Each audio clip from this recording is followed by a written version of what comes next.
Saludos cordiales, estimados estudiantes, bienvenidos una vez más a la clase de comunicación oral y escrita. En esta unidad número 3 vamos a hablar sobre el tema gramática y ortografía. El objetivo de esta clase es que puedan aplicar las normas gramaticales y de ortografía en la comunicación escrita, cuyo resultado de aprendizaje es redactar texto de contenido académico para una comunicación funcional escrita en temas asociados al campo profesional.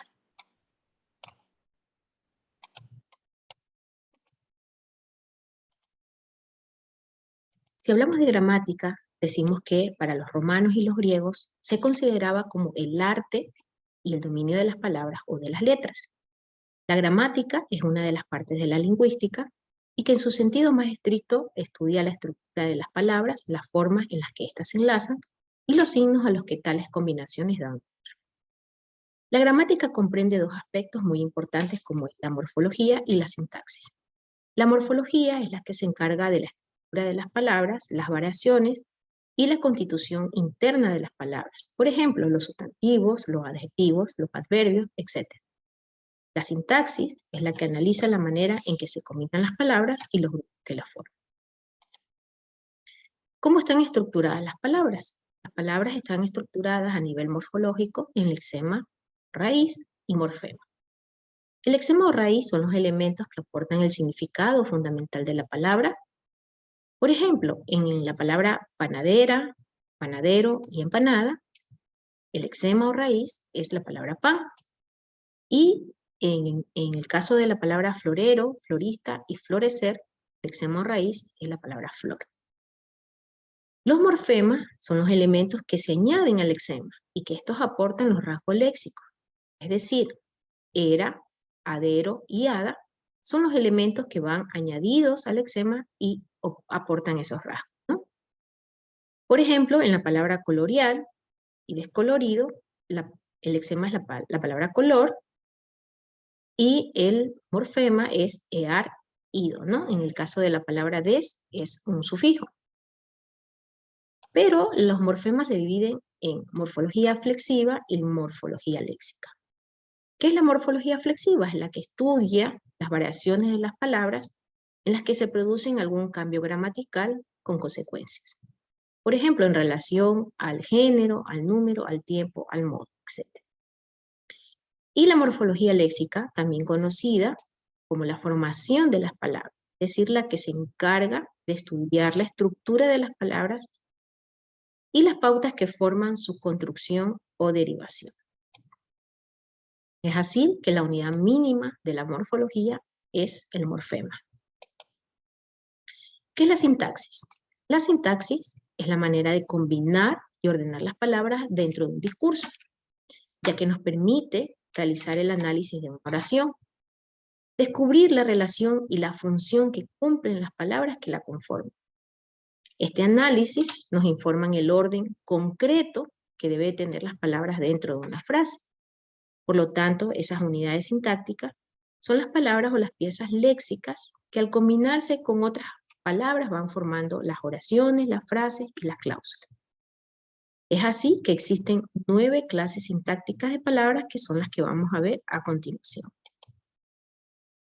Tenemos como categoría gramatical al determinante, también llamado artículo. Es la palabra que delimita en el espacio el número y la posesión que se tiene sobre el nombre, es decir, sobre el sustantivo. Por ejemplo, Juan compró estos libros en la librería Panamericana. Las palabras que están subrayadas son los artículos.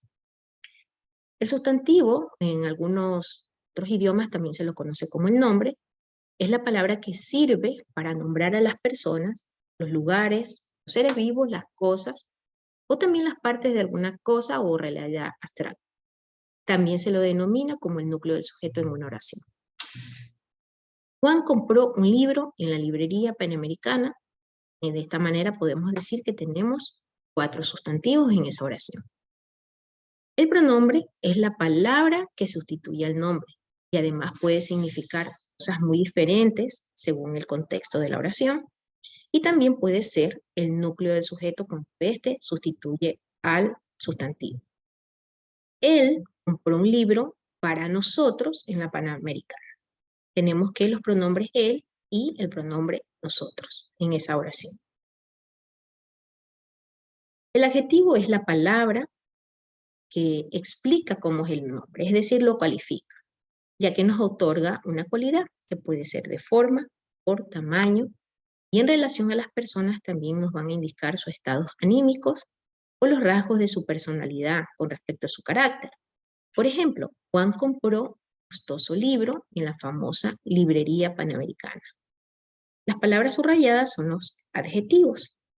Costoso nos está dando una cualidad del libro y famosa es una cualidad de la librería, ¿no? El verbo es la única palabra dentro de todas estas categorías gramaticales que va a expresar una acción, evento, estado y a la vez también indica un tiempo. Siempre se lo denomina como el núcleo del predicado en una oración. A diferencia de otros idiomas, el verbo en el idioma español tiene diferentes modalidades y conjugaciones. Tenemos un ejemplo. Juan compró un libro demasiado costoso en la librería panamericana. Está indicando la acción de comprar dentro de esta oración. El adverbio es la palabra que modifica o también que matiza el significado de un verbo, de un adjetivo o también de un adverbio. Por ejemplo, Juan compró un libro demasiado costoso en la librería panamericana. Como podemos observar, está matificando con la palabra demasiado a el libro, ¿no? Que está demasiado costoso. La preposición son palabras que relacionan palabras con su complemento. Por ejemplo, Juan compró un libro de historia en la librería panamericana para estudiar. Tenemos 3 proposiciones, de, en y para. La conjunción son palabras que generan nexos de adición o sustitución con otras palabras y oraciones. Por ejemplo, Juan compró un libro de historia y geografía cuando salió de la universidad. Y por último, la interjección, que aunque no constituya una parte de la oración,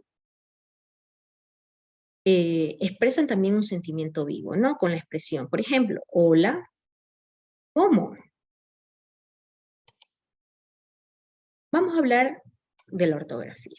¿Qué es la ortografía? La ortografía también proviene de 2 palabras de origen latino y también griego, y que su significado es escritura correcta. Está compuesta por los vocablos ortos, que significa correcto, y grafos, que significa escritura.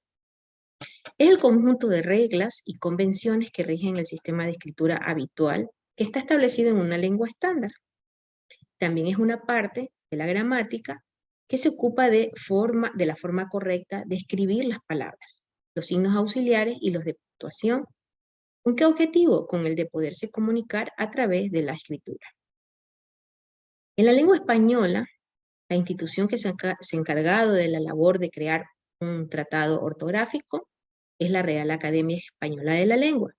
Sin embargo, existen otras academias hispanoamericanas, la de Estados Unidos, la de Filipinas, Guinea Ecuatorial, que también conforman la Asociación de las Academias de la Lengua Española. Razones por las cuales se escribe con errores. Existen un sinnúmero de razones por las cuales se escribe con errores ortográficos. En algunas investigaciones de autores se ha podido determinar que una de las razones por las cuales más se comete errores de ortografía es la distracción que tienen las personas, y esto está relacionado con la escasa importancia también que se le da a la ortografía. Otro motivo, otra razón por las cuales se tiene errores ortográficos es porque no se tiene un hábito de lectura, es decir, se practica poca lectura, principalmente con los libros. Y la última razón, la más que ha ido en aumento en la actualidad, es la influencia de otro tipo de lenguaje, como es el lenguaje digital, que es a través de las herramientas tecnológicas como el SMS o los mensajes de redes sociales. En esta ortografía ilustrada, les invito a ustedes, señores estudiantes, que analicen cada una de las oraciones para que ustedes puedan ver cómo se contextualizan estas oraciones de acuerdo a la situación comunicativa. ¿Cuál es el origen de la ortografía? Principalmente lo que nos interesa es la ortografía española. Como muchas otras lenguas, otros idiomas, la escritura española representa la lengua hablada por medio de letras o por medio de signos gráficos. Una de las formas de representación gráfica es el abecedario, serie ordenada de letras, que constituye la representación gráfica de sus fonemas, es decir, los sonidos que de modo consciente emplea cada hablante. Como las demás lenguas románicas, el español, que se derivó de la lengua latina, básicamente sus orígenes es el alfabeto latino, que fue adaptado y completado a lo largo de los siglos. El abecedario español quedó fijado en 1803 con 29 letras, cada una de las cuales pues, podía adoptar una figura o un tamaño como por ejemplo mayúscula y minúscula. Sin embargo, en 1994, en el 10º Congreso de la Asociación de las Academias de la Lengua Española, se eliminaron los dígrafos, la CH y la L. ¿Qué son las normas gramaticales y las normas ortográficas? Dentro del estudio de la gramática y la preparación de estas normas gramaticales, que han sido origen de diferentes investigaciones, también como primeros estatutos académicos, se empleó una labor junto a la elaboración de los diccionarios, que fue la creación de las normas, ¿no? Y las cuales dentro del diccionario se definen las palabras. En la gramática se explica la forma en que los elementos de la lengua se van enlazando para formar los textos y también se analizan los significados de estas combinaciones. Tenemos a continuación lo que es la concordancia gramatical y es la coincidencia que está obligada por determinados accidentes gramaticales que en función del género, es decir, femenino, masculino, número, persona, y entre distintos elementos variables de la oración. Se pueden distinguir dos tipos de concordancia. Tenemos la concordancia nominal y la concordancia verbal. ¿Qué es la concordancia nominal? Es la coincidencia que se establece entre género y número en oración, es decir, que el sustantivo con el artículo o los adjetivos, como el ejemplo que tenemos a continuación, la blanca paloma, ¿no? Hay coincidencia allí de género y también de número, es decir, singular o plural. La concordancia verbal, a diferencia de la nominal, es la que se establece una coincidencia entre número y persona, es decir, entre el verbo y el sujeto. Por ejemplo, ellos cantan bien. Aquí hay una coincidencia entre el verbo y el sujeto. Tenemos tres clases de ortografía: la ortografía acentual, la ortografía puntual y la ortografía literal. Vamos a hablar primero de la ortografía acentual, que es la que establece las normas según las cuales corresponde o no ubicar una tilde dentro de una palabra, ya que todas ellas tienen acento o golpe de voz, como se denomina. Pero no todas ellas llevan ese gráfico, ¿no? Esa tilde. De ello se deriva lo que es el acento y lo que es la tilde. ¿Pero qué es el acento? El acento se lo denomina a ese realce que se pronuncia de una sílaba con respecto a las demás que la acompañan. Por ejemplo, en la palabra papa, que es una palabra que denomina a un tubérculo, posee acento en la penúltima sílaba. En la primera A, la P y en la primera P y A. Y la tilde es la que consiste en ubicar una raya oblicua sobre una vocal.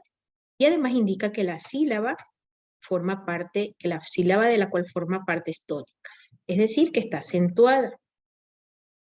Para lo cual se siguen algunas reglas ortográficas, ¿no? Como la palabra papá, que lleva acento en la última, acento tildado en la última, ¿no? La palabra que denomina al padre de una familia y que está acentuada y tildada en la última sílaba. Pero ¿cuándo debemos de tildar? Existen algunas reglas que nos ayudan a no tener este tipo de faltas de ortografía. Las reglas de ortografía acentual entregan las normas sobre las cuales corresponde o no poner tilde a las palabras, ya que todas tienen acento, excepto los monosílabos. acento o golpe de voz, ¿no? Pero no todas deben de ser acentuadas gráficamente. Y se denomina sílaba tónica aquella sílaba que posee la acentuación dentro de una palabra. Según la ortografía acentual, las palabras se clasifican en aguda, grave, esdrújula y sobreesdrújula. Las palabras agudas pues, son aquellas que llevan su acento en la última sílaba, que es tónica. Por ejemplo, ¿cuándo debemos tildar estas palabras? Cuando terminan en N, en S o en vocal, ¿no? Como por ejemplo la palabra canción. Luego tenemos las palabras graves, que son aquellas palabras que llevan, cuya penúltima sílaba es tónica, es decir, que se tildan cuando terminan en consonante menos la letra N y S, o que terminen en vocal, como por ejemplo la palabra lápiz. Y las palabras esdrújulas, la clasificación son aquellas palabras cuya antepenúltima sílaba es tónica, es que siempre se van a tildar, como por ejemplo la palabra académico. Al igual que las palabras esdrújulas, las palabras sobreesdrújulas son aquellas que llevan la sílaba antepenúltima, es decir, la sílaba tónica. Por ejemplo, la palabra asegúramelo. Siempre se van a tildar. Existen excepciones de ciertas palabras que no siguen las normas de ortografía, como por ejemplo en el caso de los hiatos y los diptongos. Esto se debe a ciertas excepciones en sus reglas, ¿no? Y a continuación vamos a explicar de qué se tratan estas reglas. Tenemos el acento diérético y el diacrítico. En el caso del acento diérético, se deben de tildar todos los hiatos, ¿no? Que posean una vocal fuerte. Por ejemplo, en la palabra caída, la vocal fuerte es la A, y la vocal débil, que es la I. Tónica, sin importar la regla de acentuación. Y se deben de tildar todos los hiatos que posean una vocal débil, tónica, más una vocal fuerte, sin importar la regla de acentuación, como en el caso de la palabra había. Una palabra débil, una letra débil como la I y la A.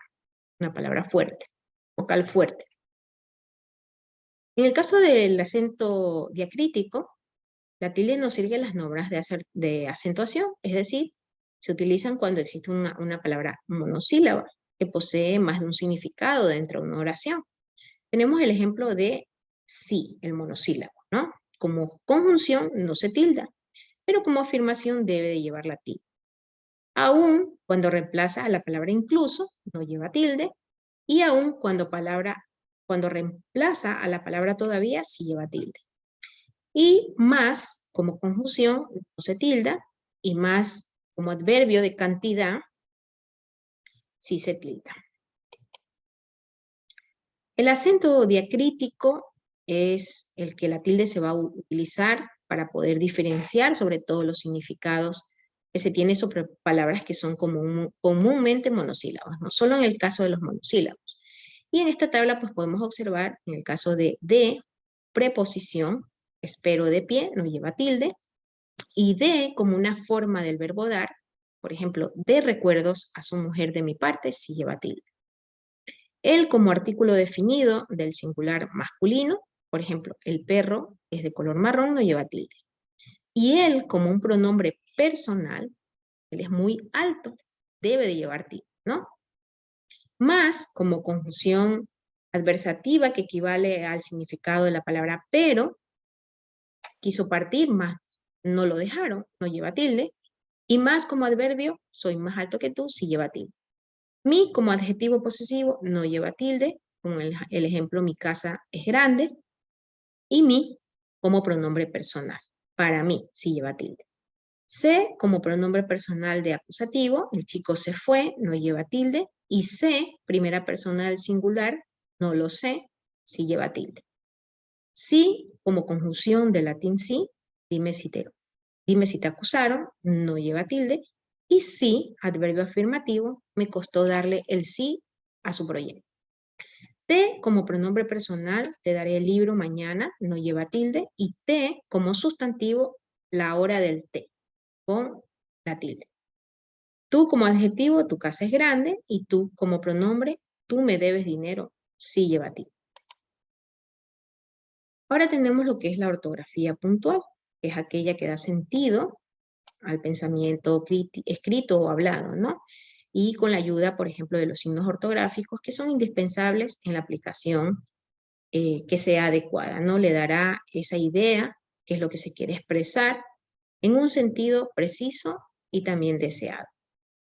El uso correcto de los signos de puntuación puede variar únicamente dependiendo del sentido o del contenido que es lo que se desea transmitir. El propósito de poder utilizar estas reglas de ortografía puntual van en medida en que el pensamiento se desarrolla. Recomiendo revisar el manual de las reglas ortográficas que se encuentra disponible en el aula virtual sobre el uso del punto, punto seguido, punto aparte, coma, comillas, paréntesis, guión, raya o diálogo, signos de interrogación, signos de exclamación. Es importante, por ejemplo, en el caso del punto, que siempre se debe utilizar cuando indica el fin de una oración. Y en el caso del punto y coma, generalmente se utiliza para indicar una pausa, ¿ya? Que es mucho mayor al de la coma, separando elementos de enumeración o indicando proposiciones. La coma separa elementos de enumeración, encierra aclaraciones, también indica la elipsis del verbo antes y después de expresiones como sin embargo, sin duda, no obstante. Las comillas indican el principio y el final de una cita textual, como por ejemplo las citas que se aplican en las normas APA, al escribir palabras extranjeras, en la escritura de seudónimos de personajes o personas famosas, citar el título de un cuento, capítulo, una novela, y para destacar palabras que representan un concepto. Los paréntesis se tienen concebidos para una intención de realizar generalmente una aclaración, y en el caso del guión indica el cambio de interlocutor dentro de un diálogo. Ustedes ya lo conocen. Los signos de interrogación se escriben al principio y al fin para establecer preguntas y la exclamación para indicar oraciones exclamativas o de admiración. Y otros como las diéresis y el guión. La ortografía literal rigen sobre las letras que se deben utilizar para escribir las palabras en nuestro idioma, en los casos que no sabemos cómo se puede escribir una palabra. Memorizamos el uso de aquellas letras que nos son más difíciles, por ejemplo, en el caso de las palabras homónimas, según lo estipulado por Icarito 2010. La ortografía literal, debido a que las palabras homófonas existen en nuestro idioma, muchas veces tendemos a equivocarnos y a escribir con una letra que es equivocada. Así, los escritos pierden valor, crédito y formalidad. La ortografía literal es esencial para un óptimo entendimiento en el ámbito escrito. Recomiendo revisar las reglas del uso de las letras, como las que están en la presentación, en el manual de reglas ortográficas que está disponible en el aula virtual. Y con respecto a las palabras homófonas, son aquellas que aunque tengan el mismo sonido, suelen explicar o significar cosas distintas, como por ejemplo casa, que es el lugar donde se habita, donde se vive, o caza, acto de salir a cazar un animal. Se escribe con Z. Recordemos que para tener una buena ortografía podemos seguir estos consejos, como por ejemplo elaborar una lista de palabras de las cuales te sean más difíciles de comprender, verlas escribir, repetir en voz alta las palabras que te sean confusas, mejora principalmente el hábito de lectura al menos 1 hora al día, repasa las reglas de ortografía, investiga el origen de las palabras desconocidas, memoriza el conjunto de palabras especiales, practica la escritura a diario y recomiendo la práctica con test de ortografía, para lo cual les dejo un enlace para que ustedes puedan practicar la ortografía. Bien, muchas gracias por su atención. A continuación, las referencias bibliográficas que han sustentado esta clase de hoy. Muchas gracias.